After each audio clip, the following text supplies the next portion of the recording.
जैसे ही सूरज क्षितिज से नीचे डूबा, उजाड़ परिदृश्य पर लंबी छाया डालते हुए लिली और फिन उस कलाकृति के सामने खड़े हो गए, जिसके कारण उनमें इतना झगड़ा और उथल पुथल हुई थी।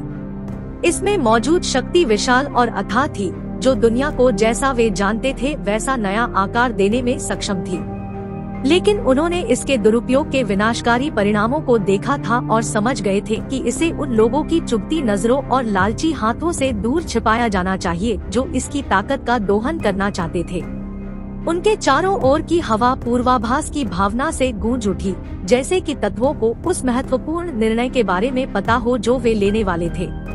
लिली उसके उग्र बाल लुप्त होती सूरज की रोशनी को प्रतिबिंबित कर रहे थे और फिन उसकी दृढ़ निश्चयी टकटकी ने एक मौन लेकिन जानने वाली दृष्टि का आदान प्रदान किया।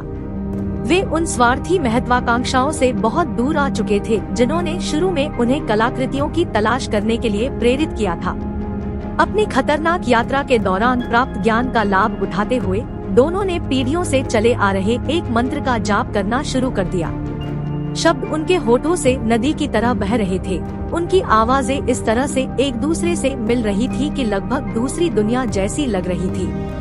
उनके नीचे की जमीन कांपने लगी और कलाकृतियां स्वयं प्रतिक्रिया में प्रतिध्वनित होने लगी, मानो अपने चारों ओर बुने गए प्राचीन जादू को पहचान रही हो। जैसे जैसे वे जप करते रहे, उनके हाथ एक नरम अलौकिक रोशनी से चमकने लगे। प्रत्येक शब्द के साथ चमक तेज हो गई और कलाकृति की सतह एक साथ झिलमिला उठी। यह समय के विरुद्ध एक दौड़ थी, क्योंकि वे जानते थे कि जो अन्य लोग इसकी शक्ति का लालच करते थे वे भी पीछे नहीं रहेंगे। उनकी भौहों पर पसीने की बूंदें उभर आईं, लेकिन वे दृढ़ संकल्प के साथ आगे बढ़ते रहे। मंत्र का अंतिम श्लोक आया और इसके साथ ऊर्जा का एक अंधाधुंध उछाल आया जिसने कलाकृति को ढक दिया। लिली और फिन की आवाजें एक साथ उठीं, उनके दिल एक साथ धड़क रहे थे और उन्होंने अपनी इच्छा का हर कण जादू में डाल दिया। कलाकृति ने एक गगनभेदी गर्जना छोड़ी। ऊर्जा का एक तूफान उसके चारों ओर घूम रहा था, जो उन्हें भस्म करने की धमकी दे रहा था। लेकिन वे अपने नए उद्देश्य और उनके बीच विकसित हुए बंधन की ताकत का लाभ उठाते हुए दृढ़ रहे। एक अंतिम गूंजते तेज स्वर के साथ जादू अपने चरम पर पहुंच गया और कलाकृति को एक अभेद्य बाधा के भीतर सील कर दिया गया। यह तब तक छिपा रहेगा, दुनिया से सुरक्षित रहेगा, जब तक किसी उचित और नेक काम के लिए वास्तव में इसकी आवश्यकता न हो।